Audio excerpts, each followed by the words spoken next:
This is Geek Gab with your host, Dorrinal, and me, Daddy Warpig. We are back, Geek Gab, for Saturday, May 14th, 2022.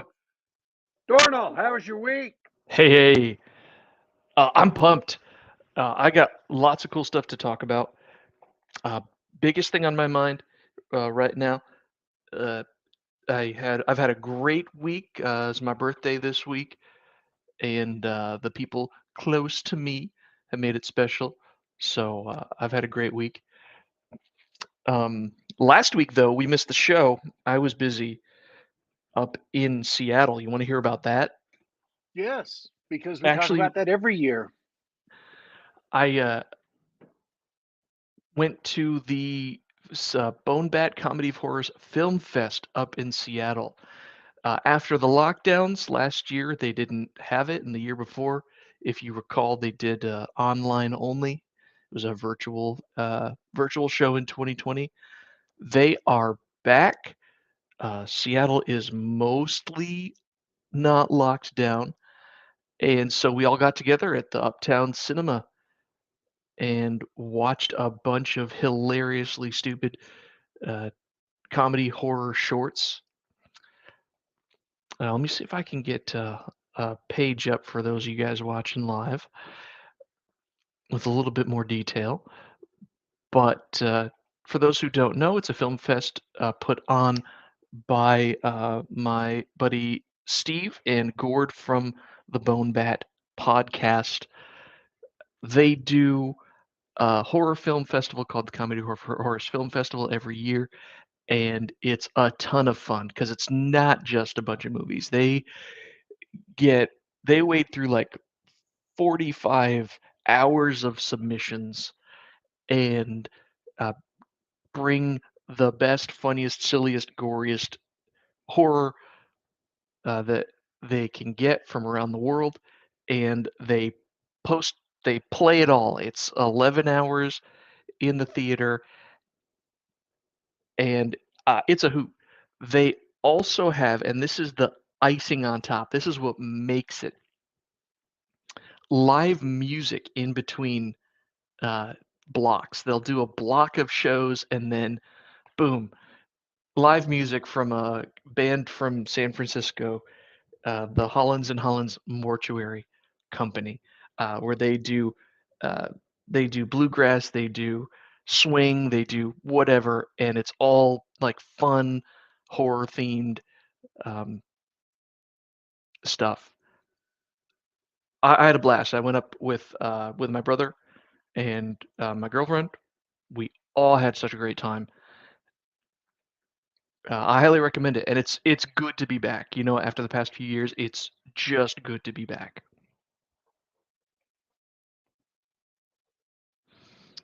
I didn't submit anything this week or this time though. Speaking of being back, Danny Warpig, when was the last time you saw or heard or read about a movie that made you actually want to go back to the cinema? Can you remember the last time you went back? I don't know. I think the last one I saw was Tenet in I've been 2020. muted. Yeah, you're talking at the mute again. I keep on saying things and you weren't responding. And I'm like, that's a little strange.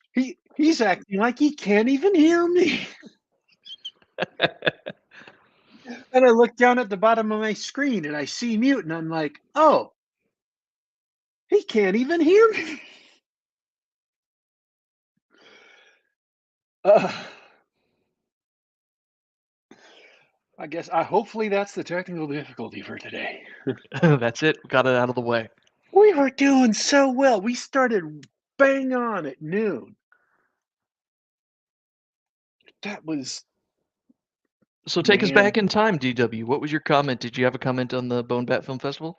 Yeah, I was going to ask what was the standout this year. What did you like the best? Wow, there was a short called Last Maid Standing, and it was a this great setup where it's a bridal shower and all the bridesmaids are they're they hate each other to one degree or another, or they don't care about each other. Long story short, it turns into a bloodbath. It's hilarious. It's fun to watch. Um, and that was the most memorable one of the day for me. Cool. Yeah. Oh, I sorry, that reminds me of something else on Twitter and then something else, and I'm like, I don't want to talk about either of those things. So let's go on to what you were saying about movies. So I was asking you, hey, when was the last time? I mean, cinemas have been open in most places for a long time, but when was the last time you actually saw something that you said, "Oh, I might actually go see that"? Can you remember? Yes, I am thinking about going and seeing Doctor Strange in the theaters. Uh, maybe to review a little bit for next week. Although next week we have a guest coming on, Rick Stump, Cool. uh, the GM, who's been on the show before and has just published another new book. Um, but also, and this is not a lie, I've actually had to check out the times at the local movie theater to see if I can do Doctor Strange and this movie on the same day. I've wanted to go see because people keep on telling me how good it is. The Northman. Well, that would be it. I went and saw that last week, and would you like to know more? How much can I spoil for you? I would prefer you not spoil a lot. We'll do a little spoiler, just a little bit. This isn't much of a spoiler. So, I went and saw The Northmen. So here's my quick review. It's a Viking epic, a revenge story about a young prince named Almeth. And if you've never heard of that, which I hadn't, it's a retelling of an old Norse legend that forms the or that was the inspiration for uh, Shakespeare's Hamlet. So it's a tale of nobles and uh, fratricide and revenge. It's done by Robert Eggers, who has done a couple of other films before that I haven't seen, The Witch, and there was another one that I'm blanking on right now. And supposedly, if you've seen those, you should know what you're going to get into. I haven't, I so I saw The Witch. I think I did a review of it on the show, well, that's the power of my memory for you. or the So Vavitch, if you know.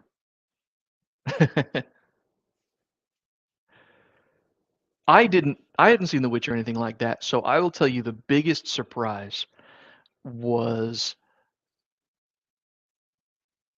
even though it was a violent Viking epic, it's also kind of an art film, Yeah, which I wasn't expecting. I didn't have that prior experience or knowledge. So whoops. but Which go ahead. he makes, or at least The Witch. It was an art film, but it wasn't like artsy fartsy. Like he's not all up his own rear with it. He's not making an art film just to please himself. He makes an art film uh, that is directed at the audience, if that makes sense. In the context of the Northmen, it does. Uh, Let me explain. First of all, because of the artsiness, if you're not expecting it, this isn't a good date movie film. I wanted, rah rah shock awe, Viking blood and guts and everything, and there's a lot more than it. The Lighthouse, thank you, Autos Whisper. Lighthouse is now on my list to watch.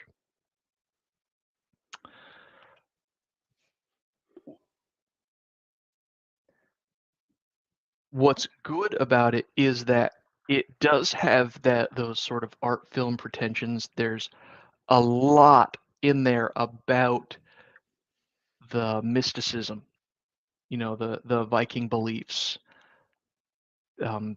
It's in fact between that and you can see the title shot of Alexander Skarsgård wearing the wolf's head, right? There's a little bit about the berserker culture, the Vikings who go into a frothing rage and kill, rape, and pillage, etc. Very Native American in its look and feel. Absolute savages. But there's no pretentiousness to it. I'll say it's indulgent, but it's not pretentious, because, and this is the strength of the movie.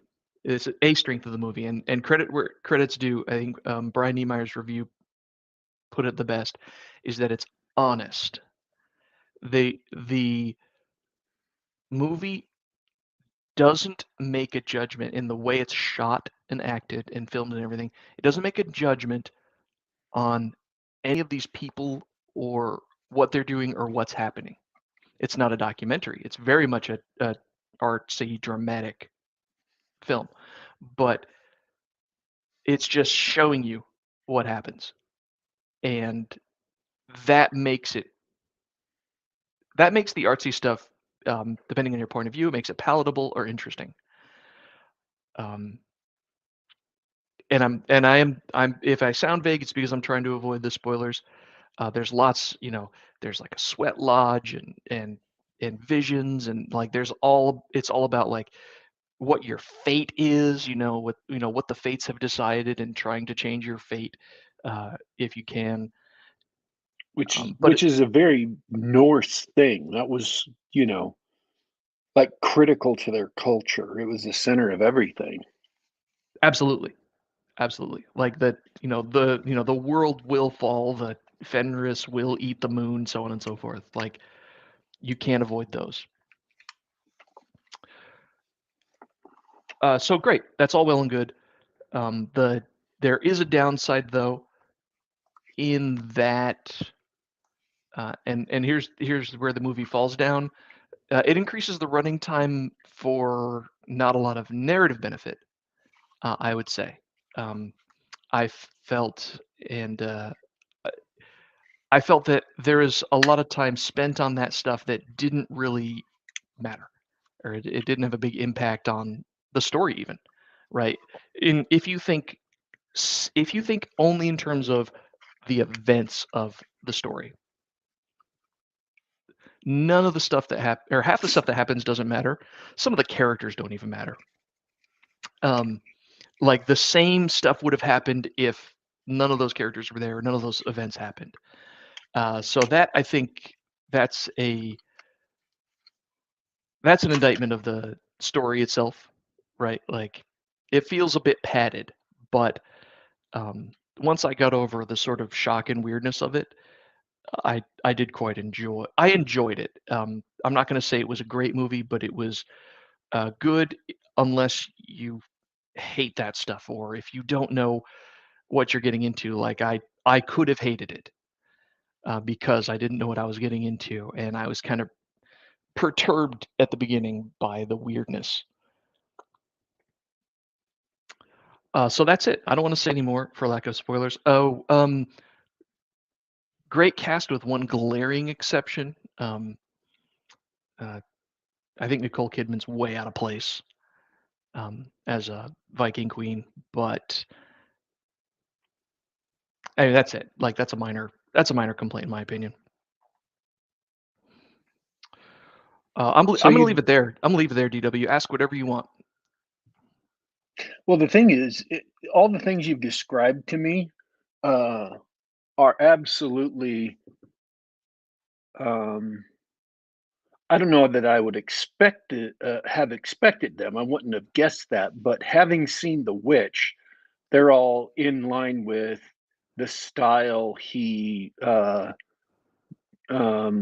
evinced in The Witch. I mean, I watched The Witch, and everything you said, it's like, oh yeah, I can see that. If I changed The Witch to be about Vikings, it would be exactly the same. So Mhm. it does not surprise me in the least. And all of the things you described worked well in the Witch. It's got that same, he's not judging things; he just is presenting the events as they happen. Um, he he's not Christian, but the characters, the father and the family who are at the center of events in The Witch are, and he gives them he presents their faith honestly. They're not, um, they're not presented as kooks. They're not presented as uh,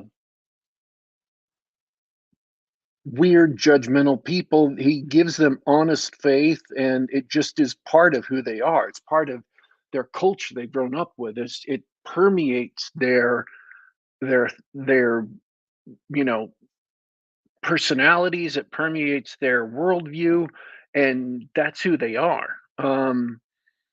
The dialogue is, and they went to great lengths when they were writing the movie to actually go back into letters and books and things like that and use lines from different books and letters so that it would not just sound like actual dialogue from the period, but be, lines from the period that they repurposed when they needed things. So it was very, very convincing. And then the events dealing with various things that happen in the movie are events that were attested to in the period. So it is very much of the time that it depicts, which is colonial American times. Um, he went to such great lengths to make it as authentic and honest as possible without uh, without sneering at the people for being primitives, without trying to uh, pass judgment as a modern person or whatever. He's just honestly depicting, without sentimentality, who they were. Um, so all the things you said about Northmen, it's like, wow, he went and did that exact same thing uh, with Vikings. So yeah, I didn't predict that, but that's entirely unsurprising. And I mean that in a good way. Um, that makes it sound like a movie I definitely have to go see. Yeah, Oh, I give it a recommend, a weak recommend, and Neil Durando in the chat's giving me crap for equivocating. Good if you like that stuff. Blah blah blah. Yeah, the fact of the matter is, part of my reaction was the fact that I wasn't expecting what I got. What I got was a good film. It's not a great film. It's flawed, but you will enjoy it. You'll definitely enjoy it, W. um, so, oh, we're doing good. Okay, I want to do two quick reviews because I am absolutely certain the other discussion is going to take a while. Um, Let's this hear it. last week, I saw the Batman, um, the new Batman movie with Robert Pattinson, and I also saw a movie called Infinity, which has Mark Wahlberg in it, which probably nobody remembers because it hits theaters and disappeared so fast. Um, so let's do the Batman. Um, it's a superhero movie, and he goes up against. It's not really a Batman movie. I mean, they've got a guy called the Batman in it, and they've got the Bat Signal and a Batmobile and, Alfred and stuff, but it could have been any generic costume vigilante. It didn't have to be the Batman. There's nothing uniquely Batmanish about it, really. And the Riddler really isn't the Riddler. It's John Doe from Seven, who's the main bad guy. It's in the box. Yeah. So really, it could have been like, I don't know, maybe Jack Reacher, who was the main hero instead of the Batman, or any other hero of a thriller novel who's facing off against a serial killer. That's what this really is. It's a serial killer novel brought to the screen. I'm not saying it's a bad movie. I'm just saying it's not really a superhero movie. It's a serial killer movie. Now, for people who are sick of superhero movies, maybe that's a positive for them. Maybe they're like, "Oh yeah, I want to go see it if it's not really a superhero movie." And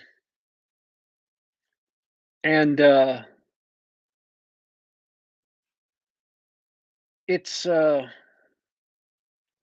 if you think of Seven, that'll pretty much put you right. That'll set your expectations at the right level, kind of going into it. Except Seven kept you in the dark about the killer the whole movie until the very end, and even then you didn't know much about him.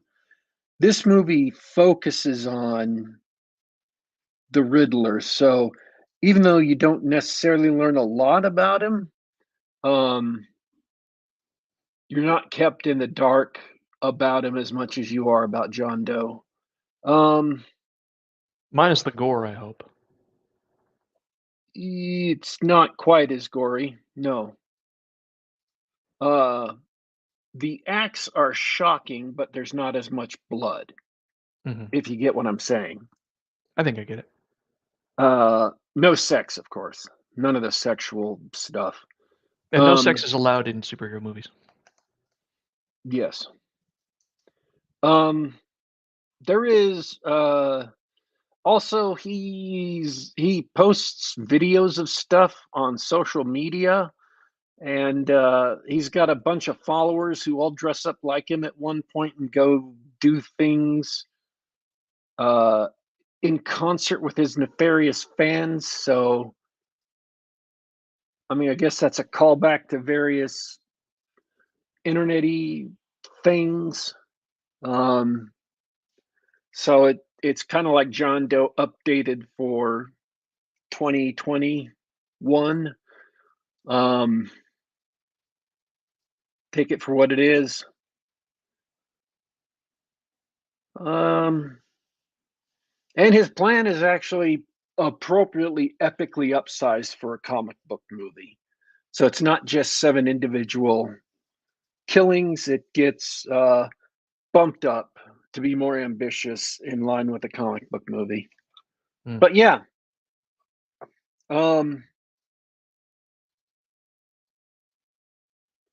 Colin Farrell is in the movie. He is completely unrecognizable as the Penguin. I couldn't guess it was him as the Penguin. He does just a fabulous job in a small role.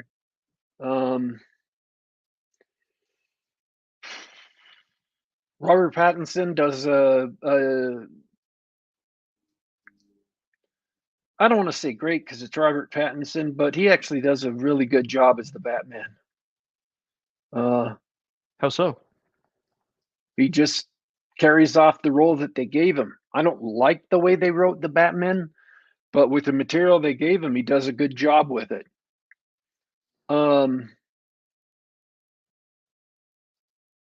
Once again, this is basically Frank Miller's Batman Year One. They keep on recycling that book over and over. Batman Begins by and this is going to be important because the next movie we're going to come back to him too. The Christopher Nolan. director of Nolan.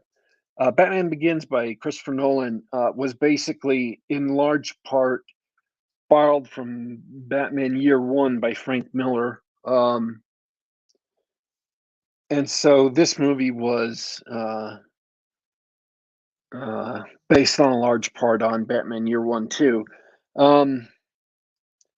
Except they made Bruce, instead of having this successful life, masquerading as a playboy and having, you know,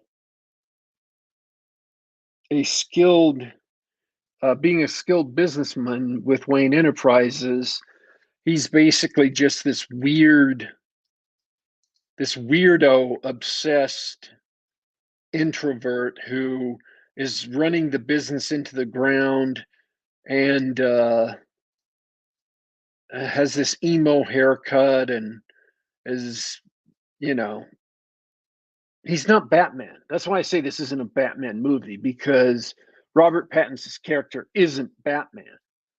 They've taken, like, I don't know, 70% of Batman and thrown him away, and the other 30% isn't quite Batman either.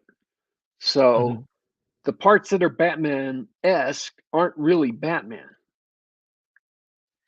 Whatever. People really, really liked the movie, and it's an enjoyable movie if you just realize that it's not a Batman movie. It's just a movie that they put Batman's name on and have some costumes and gear that looks like Batman stuff. A lot of that going around. Yes. And it's not done it in a worse way. They don't violate Batman's character. This movie doesn't, take a dump on Batman. It's just not a Batman movie. Not to spoil my review of Halo, but Halo takes a dump on Master Chief. It defiles the character. This movie doesn't defile Batman. Its Caped Crusader is at best, an Elseworlds version of Batman. So, it's an enjoyable movie if you like. If you like slasher flicks and you're looking to, and you're willing to say, okay, this isn't the Batman I'm used to seeing. It's not really Batman at all, so I'm cool with that. Then it's actually a really enjoyable movie. The one thing they did get about Batman right is that he is in this movie a detective, and he's chasing down leads and actually doing detective work, and I like that a lot, because Batman too often is not shown as being the world's greatest detective, and in this movie he is quite a detective, and he does have some cool gadgets, and that's also an important hallmark of Batman. I'm not trying to say this is a bad movie, because it's not a bad movie. It's just not a Batman movie. Gotcha. And so on that level, it falls short of my expectations. So it is a good movie. It is an enjoyable movie. It's a serial killer movie, and you just want to go in with those expectations managed. You are not even going to get something that was as gritty as the Christopher Nolan movies. It is grittier than that, darker, more disturbing. But yeah, it's the detective work is interesting. The kills are interesting, and they had some eye-rolling moments. But the Riddler has interesting riddles, and Batman is the character that they're calling the Batman is an interesting character, just not the Batman. Got it. I think that answers all my questions. Picard ended this week. I watched it. It ended badly. It was not all the way, always bad in the middle, but mostly bad. And the beginning was not good. That's my review of Picard. But you knew better. You knew it was going to be bad. Yeah, I wasn't fooling myself going into it.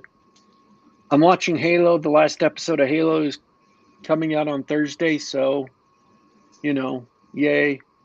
I started watching Brave New Worlds. I saw the first episode. The second episode came out on Thursday, so I haven't watched it yet, but I'll be watching that, so I'll give you a review of it. You can probably guess what my review is going to be, but I'm watching it so I can give an honest review. I saw Infinity with Mark Wahlberg. It's basically a poor man's Tenet or a poor man's Inception. It's kind of that high concept movie. The concept is there's about 200 to 500 people who live multiple lives and remember everything they've learned and everything that happened in those multiple lives. So they are reincarnated when they die. And it's interesting as a concept. They have interesting characters. But, and this is something I wrote about, and talked about on the show 6 years ago. And I haven't mentioned it since then, but this is ironclad advice I give to every writer. Exploit your premise. Whatever your premise is, you need to exploit the hell out of it. Christopher Nolan always exploits the premise of his movies. Whatever it is, he thinks through all the permutations of it and sticks it up on the screen. As long as it, makes his story work. You want to think through the permutations of how this works, how this concept works, and interesting things people can do with it. So here's one they could have done with it. A character in one life makes good friends with a mortal who's going to die, good friends with his family, and says, someday someone else is going to come to you and say these certain words. And I want you to give them this particular package. And then if they don't come in your lifetime, give it to your child and tell them the same thing. And keep it for as long as until it happens. And then give them enough money to make their family rich. That is one way to exploit the premise of people who reincarnate in different bodies whenever they die. Because that's how they can go back and get a piece of property, like a sword that they love, or some information that they need to keep secret but will want later, or, whatever. That's one way to exploit the premise. And other than a couple of different things, the movie degenerates into a generic action movie with not really great action. They do not, the people who wrote the script, or the guy who wrote the script, it was just one guy, did not exploit the premise of his movie. He did not think through all of the cool things that people could do if they kept on being reborn. So it is a poor man's Christopher Nolan movie, because whereas Christopher Nolan in Inception exploited the hell out of his concept, this guy absolutely did not. And it could have been anything at the start of the movie, because it just became chases and fights, kung fu fights and gunfights after that. And it's like, it didn't matter. Your concept didn't matter anymore because you didn't do anything with it, and you should have. Because I liked the concept, and it could have been interesting, and it could have been awesome, but it wasn't. That said, for a generic action movie, I'd give it 3 out of 5 stars. It's got some decent action. Mark Wahlberg does, he does all right for a Mark Wahlberg performance. Usually he does much better than this. But I like Mark Wahlberg. And most of the time he turns in solid performances. He gets cast in a lot of bad movies, but then again, he gets cast in a lot of great movies too. And he turns in solid performances most of the time. Yeah, what's not to like? So yeah, that's my go see. Infinity. It's on various streaming services now. So if you have a subscription to a streaming service that it's on, and you're looking for an action movie, it's good to watch if you haven't seen it. And it's fun. Just not as good as it could have been if they had exploited the premise. Then it could have been legitimately great, because it would have held your interest with something more than just action. I don't sneer at action. Obviously, I'm an action movie junkie. Everybody knows this. But man, it could have been so much better. Well, all right. That's par for the course in Hollywood these days. We should move on. What else is going on? Let's do Shadowrun. Shadowrun. Not any 6th Shadowrun. edition. Oh! That wasn't a good sound for those of you keeping score at home.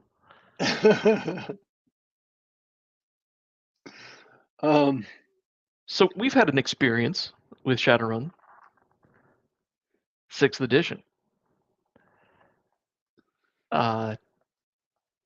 Man, well, we're gonna play some more, but we got together and we looked at the book, nice PDF, and made some characters and tried out some of the rules, and wow, I don't know where to start. Well, let me start by complaining. This book is terribly written and just organized so badly. Let me tell you how badly. Our GM, we both play in the same Friday night role-playing group, and this is the first week we actually played Shadowrun. And it's basically just get a rundown of the rules so we can start learning the system. Everybody in this group is brand new to Shadowrun 6th edition. So we went and we're just doing kind of a combat thing, sort of Stuffer Shack, like it was a replacement for Stuffer Shack from 1st edition Shadowrun, or Food Fight, I think that was called, the kind of sample fight in the back of that the first rule book. We were sent into a warehouse to pick up the MacGuffin and have a fight, and that was it. So our game master, in preparation for this, tried to run through and set up a flow chart for combat, just so we knew how combat would run. And what he found was he put page references for all the steps in combat. And the page references went like the first step of combat is on page 109. The second step of combat is at page 104. The third step of combat is on page 102, and so on and so forth. It is horribly organized, just absolutely terribly organized. And it has rules that absolutely need to be next to each other. One rule is on page 260, and the rule it needs to be referring to is on 40. And it's ubiquitous throughout the book. Everything is just crazy. So not only is it badly organized, it is badly written. Oh, the writing. Oh. In that they will suddenly realize that they need to make some fine distinction between different things, and they will introduce an awkward term that is some technical definition that is never used before or after, and only is used in this one case, and they don't explain what it means in this one case. So it's a bit of ephemeral jargon that is never quite explained, that is also using other pieces of jargon so that it is really confusing. So their attempt to clarify instead makes things confusing, and it just would have been better to not even try to do that, to have written it some other way. They just don't know how to write things clearly. And you can kind of get into the headspace to see what they were trying to say, at least most of the time, maybe. But they shouldn't have done it that way. They just, oh, my word. Awful. Just Absolute awfully written. mess from start to finish. Just in case you want to know who to blame, Catalyst Game Labs. Just laying it out there. It's a awful written book. I mean, for the reasons that you mentioned, that it's not organized. So, if you're trying to learn the game, it isn't presented in a way that really lets you understand how to play. There are some sections that attempt to do that. For example, the book more or less opens up with their their universal task resolution system, which is to roll a pile of dice and count the 5s and 6s. But the whole book isn't written to teach you how to play. It fails as a how-to guide. It fails as a manual because of those organizational problems. Nobody sat down and said, okay, let's codify, like, this is exactly how the game works. It's in there. The information, well, most of the information's in there. Absolutely failure. And one thing that I'll mention is it completely fails as a piece of entertainment. The writing, the actual words are terrible. Not only is the technical writing poor, lots of unsaid assumptions, lots of exceptions, lots of things that just plain don't make sense. If you try to learn how to play this game, or you just try to learn how to make a character creation is the worst part of the book, in my opinion. You're going to be spending time on Reddit or other forums looking for answers. You're going to need the errata. It fails as entertainment because the writing is this, in an attempt to make it sound like someone from the dark future showing you the ropes, telling you what it's like. They've cut out all the jargon that was in old Shadowrun books. I don't think the word chummer is used once. I'm not a fan of the word chummer, but it's Shadowrun, all right? And there's asides and faux explanations and smart aleck comments as if it was written by some millennial who's raised only on Marvel Cinematic Universe movies. Well, that's probably the writers right there. It's hard to read. It's not entertaining. It's offensive. The color writing, all of the color, all of the fluff, absolutely horrible, and it actively works against me trying to understand what the game is. The book is a disaster. It's embarrassing, frankly. I wouldn't want my name on that book. I would want my name on oh, this is the first draft of our new game. We're trying to play the game rules as written. That was my requirement when people said, you know, our game master said, "Hey, I bought a copy of Shadowrun Sixth World because we were kind of interested in playing Shadowrun, and he had a copy also of a book of adventures for Shadowrun Sixth World, so we could run through those." And I was like, "Well, my requirement is that we run it rules as written, so I can find out what the system is actually like. That we not house rule it." Out of the gate. And so, because I want to see how the rules really run as best as we can figure them out. And the game is just really strange in a lot of ways. Uh,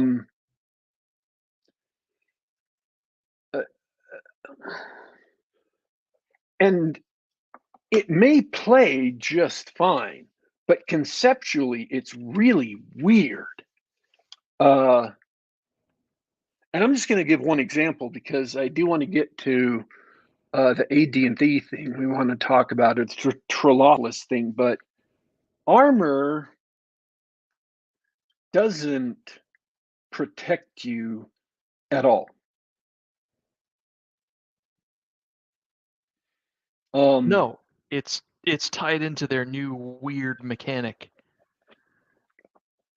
They insisted on inventing a whole new game mechanic, and that's what armor ties into.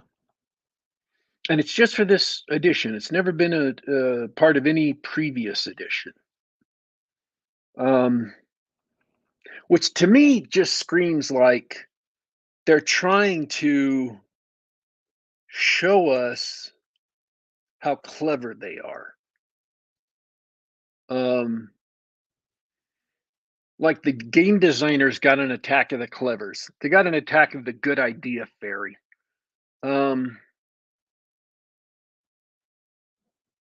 Solving problems, imagine problems that don't really exist.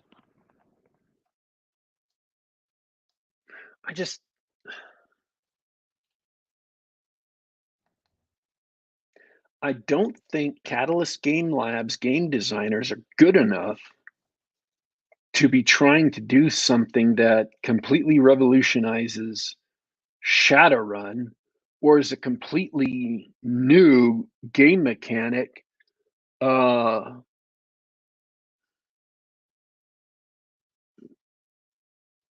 at least to me, it's a completely novel game mechanic. I'm not saying it's bad, but it's basically the entire core of the game is a luck mechanic.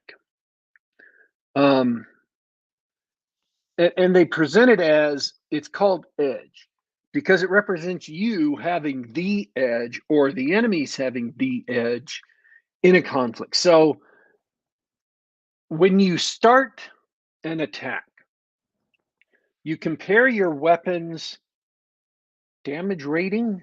Is that right? That's attack rating. Attack rating to your armor rating. And if it is 4 points higher either way, then that character, so if your attack rating is 4 points higher or your armor rating is 4 points higher, then the character who is higher gets a point of edge.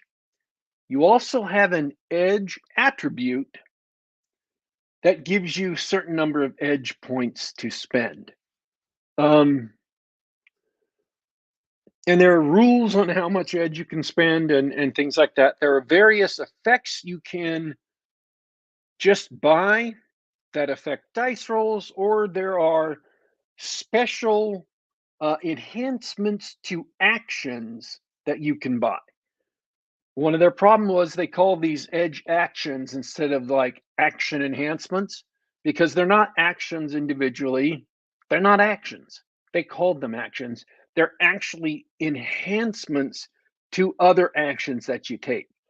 So that's one of those things where they ran into problems trying to distinguish between actual actions and things that aren't actions, but they call them actions because they're bad at writing.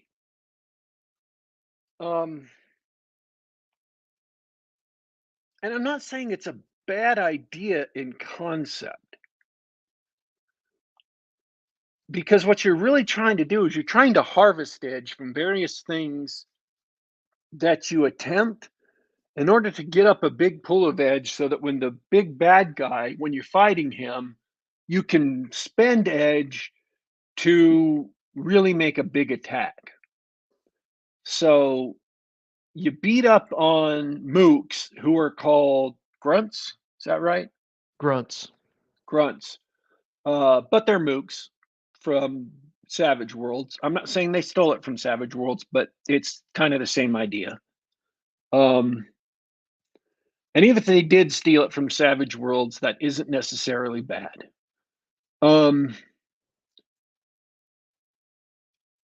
You get edge if your armor rating is higher than the attack rating.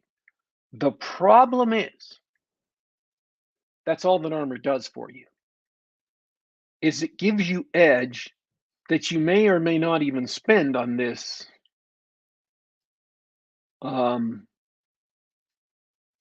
defense. It literally does nothing else for you. There's no other effect of armor. Now, yesterday, literally yesterday, which we didn't know about last night, they published a book called 6th Edition Shadowrun Companion, which has a bunch of stuff in it, alternate character creation methods, but apparently it has optional rules, including one for armor. And one of the reviewers on DriveThruRPG said, yes, it solves the armor problem. I'm like, well, I don't know about that. But the game came out in 2020, and it took them 2 years to come out with a book that supposedly solves this. My main problem with this is conceptually. It makes no sense conceptually. That is, armor doesn't do in the game mechanics what armor does in the real world. And that induces some cognitive dissonance in me. It makes it hard for me to roll with the mechanics. People say, oh, AD&D armor is bad, or D&D armor is bad because it makes you harder to hit. It doesn't absorb damage. Armor does make you harder to hit. In addition to absorbing damage, the fact that AD&D only makes you harder to hit, I can roll with that. That's okay. Because at least it's doing, it works. It's doing some of what armor actually does in the real world, and I can live with that. Some armor in some games only absorbs damage, even though armor should make you a little bit harder to hit. I can roll with that too. Because armor is working like armor actually works in the mechanics. the mechanics work like the real thing in the real world kind of works. I'm okay with that. But armor that doesn't do what armor actually does, that instead gives you kind of your luck point, is just not, it doesn't work at all like armor really works. And that induces cognitive dissonance, which kind of puts me a little bit out of the game. So I'm not saying our game master should house rule that, because we haven't played but once, and I really want to play it rules as written in the core book long enough to learn the system, so I find out how it plays and what edge does and things like that. I want to know what the system works like. But yeah, that's something that I find worrisome. And in my own game design, I tried to make mechanics that are concrete, not that are realistic necessary, that perfectly model reality, but that are concrete, that you can use the mechanics and they feel like what things would work like in the real world. If you run really far and fast, you get tired, and there's a mechanic for fatigue that reflects that. If you get hurt with a wound, you start taking damage, physical damage, and there's a rule for that. And you have skills in different areas, and you're better and worse at those. You have attributes in different areas. You're better than worse than those. And you're going to say, yes, role-playing games have always done that. Yes, they have. And those are concrete mechanics, and those are good. And you're going to say, well, what about classes? Well, classes are basically, they're basically an implicit bundle of skills that are all baked into the class. Or if you like, abilities. Abilities are a unstated group of skills, or skills are a different way to manifest abilities. The fighter has a fighting ability. The magic user has spellcasting ability. Cleric has spellcasting ability and the ability to turn undead. Skills are just a different way to do abilities. So classes have abilities, skills have abilities. They just manifest in different ways. Same thing. But they're concrete. They're ways to make things concrete. People have different abilities at fighting, so that's reflected in different levels of fighter. People have different abilities in, casting spells. They know different spells, and they know, they're better at spells. Magic missile gets better as you go up in levels. So you have different abilities in the same spell. That's all concrete mechanics. They're mechanics that work even if they're imaginary, because nobody in the real world can cast magic missile. Even if they're imaginary, you can see how they work. They feel like real world abilities. So this Shadowrun edition, not having concrete mechanics in some areas, and I'm not saying the entire game is like that, but that's pretty critical, is armor. That's a pretty critical area to have be just. Yeah, it's a good example of rule change or an abstraction to the detriment of the game. They fixed a problem that wasn't there. They Yeah. tried to simplify something that didn't need to be simplified and made it worse. It's just awful. So like I said, I love Shadowrun. I don't know if I've said that before on this show, but I love Shadowrun. Shadowrun is probably my second favorite game.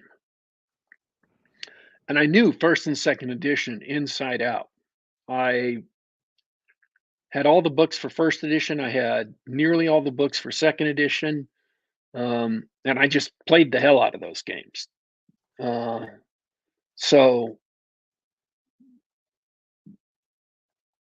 there were only 4 systems that I knew from top to bottom, left to right, inside and out completely. And there were Torg, third edition D&D, Shadowrun second edition, Shadowrun first edition. And it's been a long time since I've played or ran or deeply read on any of those 4. So unfortunately, I'm not quite the master of those I used to be. I would have to get back up to speed with those. But yeah, Shadowrun was second on my list of favorite systems. Shadowrun second edition was just perfectly organized. It's the only game book I've sat down at. When you're reading it or using it at the table, it just felt perfect. It felt like everything you needed was exactly where it was supposed to be. I've never had that experience with any other rule book I've ever used. But yeah, I want to find out how it feels in play and how it acts in play, but it just was not. And I'm not saying that's a bad rule that won't work at the table and play. I'm saying that it is a complete negation of what armor should be.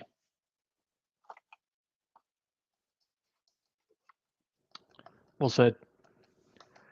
Hey, DW, we're closing in on out of time for today. Do you want to talk about AD&D, or do you want to save that for another time? No, I'll talk about it because we usually are like 15 minutes over anyway. I'll just have to fit this into 15 minutes. So I got kidnapped this week. I'm playing in the Trollopolous game. I don't know if I've mentioned that on the air before.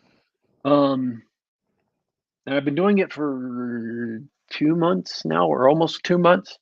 I've got my own little group of 4 characters that I kept on having to make new characters because one-to-one time meant my guys were had gotten into the future because of travel or training. And I started having some ideas for some stuff based on some comments people were saying and just some independent ideas I had. And finally, I got bothered enough that I put these ideas together. And I thought to myself, man, I'm working on the secret job and I'm working on the thing. And I just, I don't have time to do anything else. But what I'll do is I'll just take these ideas and I'll give them to Jeffro and Brian and see if they want to, to add this into Trollopolous and run it. Because it was ideas for a expansion of the Trollopolous setting. So I talked to Jeffro and Brian before last week's game. And then they heard the ideas. They liked the ideas. They seeded in the first of the rumors that started up the ideas, which was an earthquake that was in Trollopolous and Minas Mandolph was really mild. And then during the week after, on Tuesday, it all of a sudden the discussion turned from I started a little DM group, direct message group on Twitter so we could talk about these things and I could give them more information about the setting just to bring them up to speed. And it changed from, because I don't think they got this. I think they misunderstood from the beginning. It changed from, hey, here's a nice setting that I thought you guys might want to run if the players are interested. See, that's the thing. Trollopolous is complete player autonomy, which I'm cool with. players can go anywhere they want within the travel time. And I didn't want, to change that. I don't want to come into a campaign and change that. So I didn't want to write up a bunch of stuff if players weren't going to be interested in going there. So they wrote, I wrote this up, and then it changed from me making a expansion to the setting to them assuming I was going to run it. And I was sucker. And I was like, guys, I don't know the AD&D system anymore. The last time I really looked at the AD&D system was in 1990. And I used to know the AD&D system fairly well. Not as thoroughly as the 4 systems I just mentioned, but it was, right behind them. And like, oh, no, you'll do fine. We'll be here, and if you don't mind some interruptions and stuff, we'll do the rules, so you can do that fine. And I was like, okay. And then the very next day, it changed from, Daddy Warpig might be running this someday too. Oh yeah, on Thursday, Daddy Warpig is going to be running this new stuff. And then Brian was like, oh yeah, I'm going to roll up a new first level character. I am so sick of Game Master, and I really need a big break from Game Mastering. It's going to be so great for Daddy Warpig to run something. And I'm like,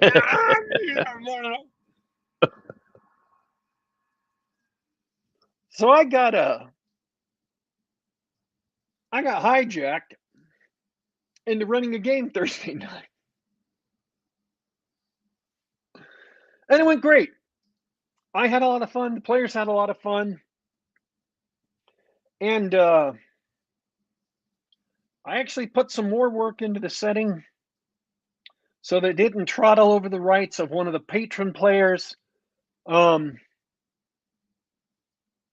It introduces 2 new patrons to the campaign world, which we don't have players for currently. So we're looking to get players for the 2 patrons. And I'm going to talk about running the module real quick. It is a pirate setting. The main city is a pirate haven on this large island. It's about 400 miles long by 270 miles wide.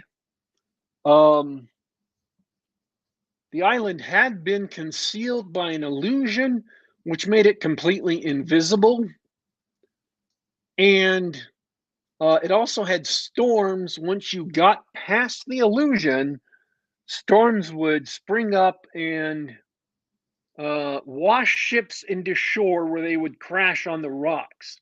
For those of you who played video games, if you think about the first Tomb Raider, the first of the new Tomb Raiders, where she's on that island where a bunch of ships were shipwrecked on the shores because of storms that washed them ashore, it was like that. Although the island itself is completely different.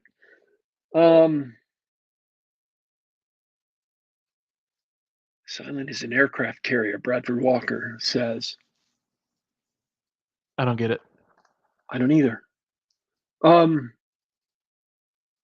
But, that's a reference to the movie. The Philadelphia Project, Philadelphia Experiment. But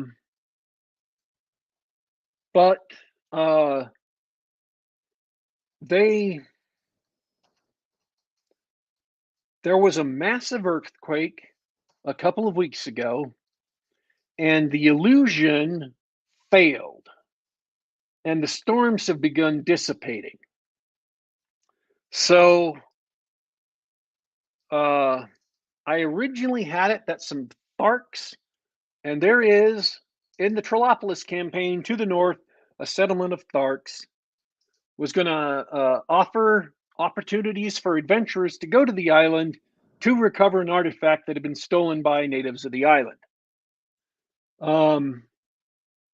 But I was told that that was kind of trotting on the toes of the Thark patron, and I would have to talk to the Thark patron. So I came back and said, well, what about this? What if instead of the Tharks, I use red Martians? Same books, different race. So they're like, yeah, okay, that works. So the people who are living in this island, the exact center of this big, massive volcano, their city was on, or it was a big, massive, inactive volcano. Their city was high up on the shoulder of this mountain. And when the earthquake happened, the volcano went active. And the path that the Red Martians usually use to get back to their city is now blocked off. So they were hiring adventurers to go find a new path to get back up to the city, to their city. And then there were some weebs in this AD&D campaign. The weebs are where you can play all the Oriental Adventures classes from. They are not Asian phenotype. They are literally weebs. They are Westerners who are obsessed with Japanese and Chinese culture, who pretend that they're, you know, ninjas and samurai and Wu-Jin and such. So they hail from the Weeb Empire. And I think this is my contribution because we hadn't mentioned this before, but they speak Weebanese.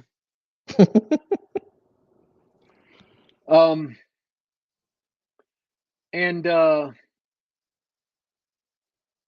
they a large fleet of theirs had been blown onto the rocks. That was sailing to Trollopolous, actually.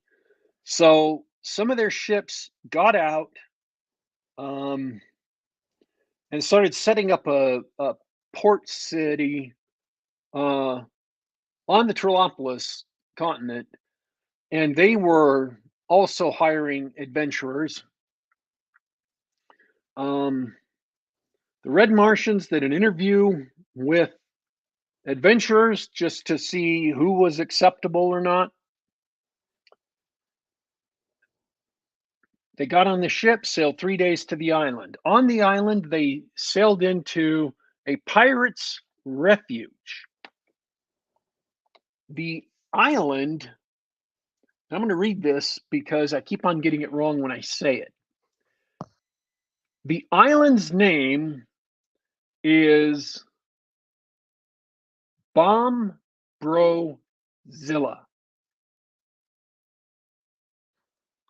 Bombrozilla? Yep. And the town they sailed into, the Pirate's Haven, or Privateer Haven, is called Fort Gold Cherry. And it's run by a guy that they call the Master. And they found out later that the Master's name is Tom Bombrozil. Now, all of you who don't know, Trollopolous is a gonzo setting with a high level of memery in it. So the large dwarf kingdom is known as Broldor because the Bro SR runs it. So I want you to remember as I'm describing this to you that I specifically designed this to fit in with the level of memery in the campaign. And I worked really hard to up my meme game to match with the level of memery in the rest of the game. Like the cavemen in their various caves were brought together under one tribal leader, and it's known as the United Caveman Federation. Trollopolous itself is a big evil city named after the trollops that live there. And they literally had Elric was the prince of Trollopolous. He was in charge of the city, and he had a giant black sword called Stormbringer. And so on and so forth. So the pirate city and the weeb city on the island hate each other, and they fight a lot. And I'm just going to let that one sit for a bit. The master, they went to meet with him because they wanted to talk to him about the city and really see if he had any jobs for them. Because the job they have to do for the Martians is really big. And it would take a long time, probably, and it's very, very dangerous. They talked to sailors on the journey and found out there's all kinds of monsters here, and rumored to have even giant monsters in the inlands of the island. They don't know if these stories are true because they're sailors, and sailors are well known for fishtails. They have went talk to the master, and the master is apparently a bard of some renown. And his wife is called Goldcherry, and that's who the fort is named after. Fort Goldcherry is the name of the pirate's haven. And he comes out, and they found out that the master's ships that are directly affiliated with the master or controlled by the master fly a pirate's flag, black with a skull on it and crossbones. The other ships in the Golden Archipelago, there's just one island in a vast archipelago with lots of gold in it. They mine the gold out, but there are 3 nations mining gold here. The Weeb Empire, Hangia, and Asperia. And they empower a lot of privateers to raid merchants of the other nations. They fly their own flags. Only the master's ships fly the skull and crossbones. So the master at this dinner is he does this once a year on Goldcherry's birthday. He comes out and he plays some new compositions for them. He came out and played on just these absolute contraptions. And I described this to the players. They didn't have any idea what was going on until he starts playing this weird lute that was turned sideways with a long neck and a rope or a cord coming out of one end. And he picks up his arm and raises it really high, and he's got a shark's tooth between his fingers, and he starts playing heavy metal music on electric guitars. He looks like Brian Blessed with long oiled ringlets and, a long oiled beard that's all in curls. And he's wearing all black. He's got big black boots and long, loose black clothes and a big floppy black hat with a wide brim. And one of the guys who is in the kitchen with the other bodyguards, everybody else was sitting down to eat. He went into the kitchen with the bodyguards. He was like, "Oh, your master seems like a really somber fellow." And he's like, "No, he's in mourning. This island used to be the home of his people, but his people turned on each other and wiped each other out in a massive war. He's the only one left. He married the Riverman's daughter, a river spirit, and that's Gold Cherry. And of course, before he's ancient, he's lived for over 5,000 years, and he used to wear bright clothing, but now he dresses all in black as a sign of mourning for his people, yada, yada, yada. And when he came out, his face was all painted up in a skull because he's the master and that's his flag. So I'm making the setting to fit in with the rest of Trollopolous because I wanted to make it as meany as everything else. They get a job from the master after going around town a bit and picking up some supplies and stuff. And he says, yes, I've got a job for you. He hires them. There was a group of pirates who decided they didn't want to do piratery anymore. So they ran off into the forest, found a small tribe of natives on this island. The only civilized part of this island is a peninsula on the northwestern corner of the island that's blocked off from the rest of the island by a giant stone gate. And this giant stone, inside this, giant stone gate are the semi-civilized natives, the Weeb City, and the pirate haven.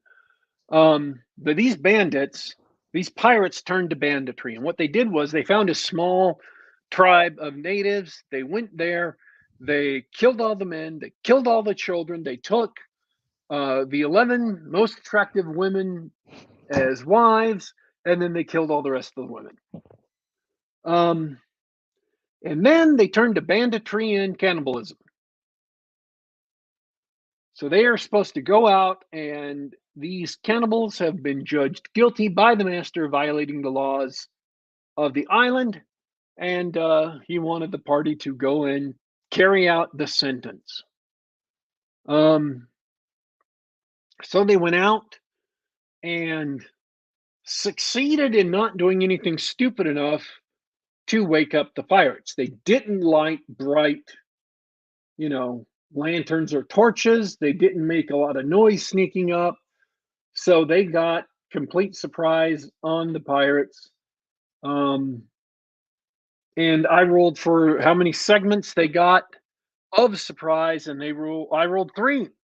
So they got 3 free segments of surprise, and in each segment you get 3 times your normal number of ranged attacks in AD&D. And since you get to make 2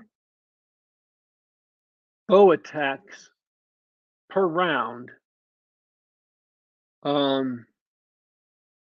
they were shooting 6 arrows at basically level 0 pirates. So they did everything. Pincushions.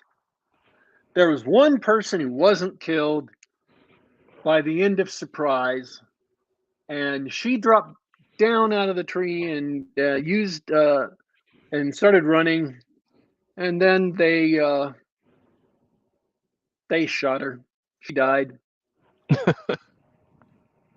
And they had all filed their teeth down. They found a pitiful amount of treasure. Because this wasn't their main camp, this was just a place where they had hung hammocks up in the trees to sleep in, and they also found a treasure map. Mapped the area with a line on it and an X marking the spot. Nice. And so they went back. They got paid for the information. They brought the master about what the Red Martians were doing, and they kept the treasure map to go out sometime, and they got paid enough gold for pretty much everyone to level up. Sounds like a proper adventure. So next week we're going to be playing with different characters and maybe indeed playing in a different place. So it is. It was basically getting them to the island because they all chose it. And I stopped a couple of times and said, "No, you got to remember, this is not a module. Just because the Red Martians paid you, 100 gold pieces per level earnest money, you don't have to do what they want. They hired over 100 different adventurers and hauled them on the galleon to the island. If you want to go pirating, you can join a crew or try to buy a ship and hire a crew and go pirating in the rest of the Gold Archipelago, go shooting, at other ships and steal gold, or you can head off into the inner part of the island past the gate and go, searching for treasure. There are runes of the ancients. These are Tom Bombrazil's people that are all dead for several millennia. You can head off into the inside of the island and go looking through their runes for treasure or magical artifacts or whatever. You can do whatever you want here. This is not a module. Open world. Do as they choose. Right. Player-driven actions. Player-driven actions. So they loved it. Yeah. It was their idea to go looking for a job. And so, I wasn't expecting it. So I came up with a job for them to do off the top of my head. But it was, this is a tropical island, South Seas Pirates Adventure. So being sent to hunt down a pack of cannibals, perfectly in the milieu. There are no demi-humans that live in the Golden Archipelago.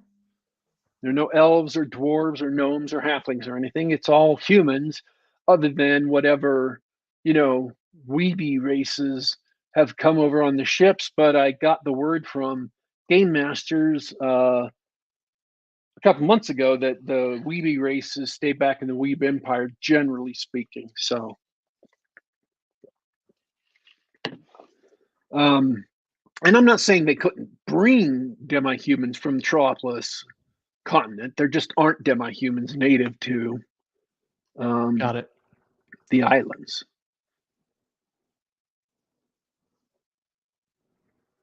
So that's it. How easy was it to incorporate a new DM and a new setting to an existing campaign? I had done all the work to make it easy to incorporate. I tried to make sure that the feel was meaty enough that even though it's a completely different style or feel of campaign, I mean, it literally is a pirate themed area. All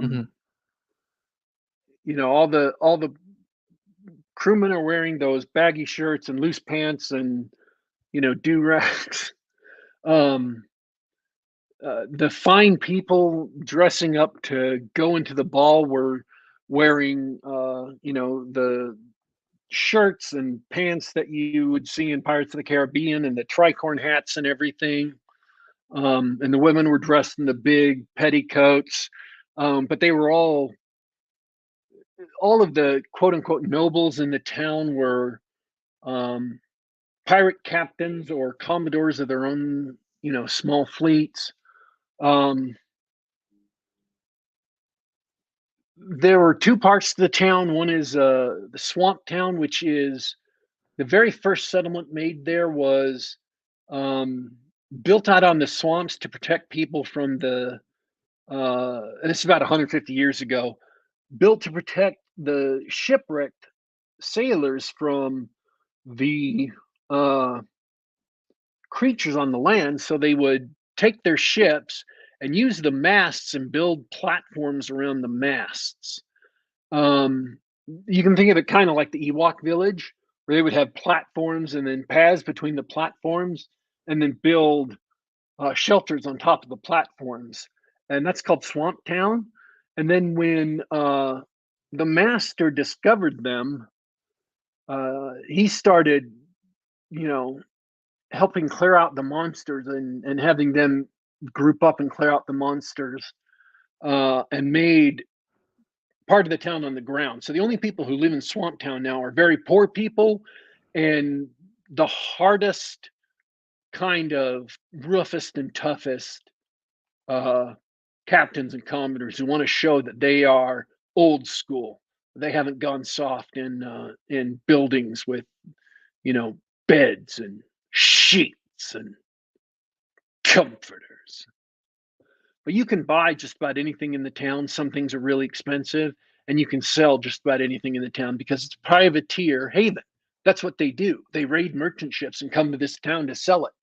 Perfect And home base for adventuring. yes, and now that the storms have passed, what the master did for them was he gave them magic items. It's a doubloon they hang around their throat, that keep the storms from wrecking their ships. They could sail through the storms to get to the pirate haven, and it also provided them with a knowledge of the direction to the pirate haven. And all the sailors on a ship wore them because it kept the storms from washing them overboard and, hitting them with lightning and stuff.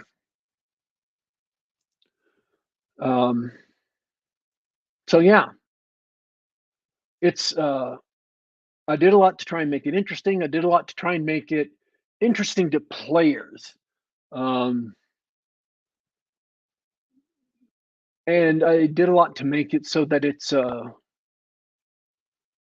they could bank their gold here and get training for most things here.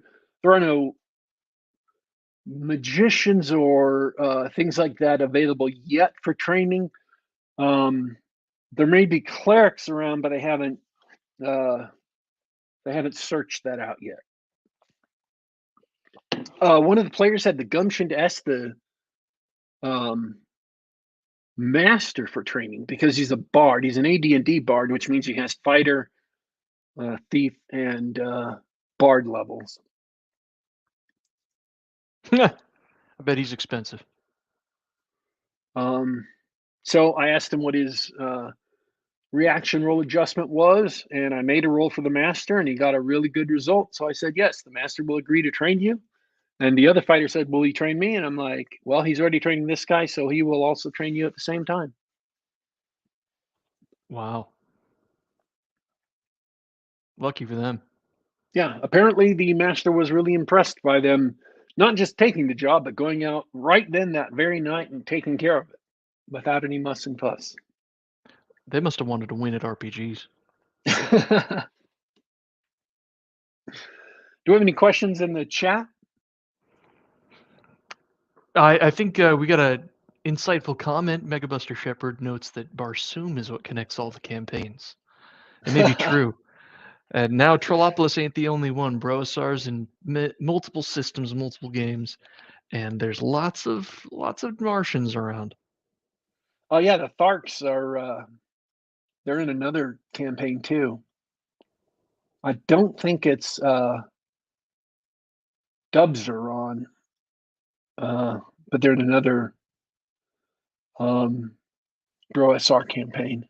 Well, it's cool to watch. It's really fun to. I love hearing about the stories. It for me. I don't know what our listeners really think, but for me, it's different from hearing someone talk about their character or whatever loot they got or something like that. The stuff that's going on in this game, it's stuff I didn't know could happen in a D&D game, and I like it. Burning Sands, yeah, that was a cool idea, but that one's on hiatus. Oh, that's too bad. Yeah, the desert themed. Oh, kind of the Dark Sun themed one, or he borrowed a lot from Dark Sun. That sounded so cool. Yep.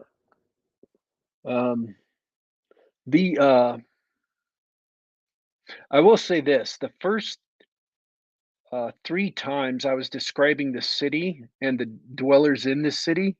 I went to great lengths to never use the same words uh, to describe pirates. So I dropped like 12 different words to describe pirates that were all different. Nobody noticed, nobody cared, but I was like, ah, dang. That was a good workout, though. It's like pirates, privateers, buccaneers, thieves, cutthroats, murderers. Salty dogs. Yeah, it was fun though, doing that. By the way, for those of you who want some information, the city, the Pirates Haven, has the same alignment as Thieves, so it's got any neutral alignment: chaotic neutral, lawful neutral, neutral good, neutral evil, and true neutral, of course. Cool.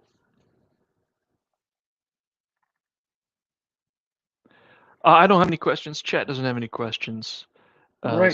Since we're way over, thanks so much for sharing. I love hearing about that. My Trollopolous adventures have simmered down a little bit. I've been deep into figuring out the rule systems for running a domain. It's pretty fun, but no crazy adventures yet. I really appreciate taking the time today. It was great to chat about just stuff. Love having everyone in chat. It was great to see everybody live. I hope everybody listening later enjoys the chat and go see some of the garbage we've been seeing lately. Some of it's worth it. But I'll sign off for today, Daddy Warpig. Have a great week. Yeah, and remember with the movies, I would give a recommend both for the Batman and for Infinity. Infinity just kind of a weak recommend, but still, it's a streaming action movie, and it's probably appropriate for a streaming action movie. It's not.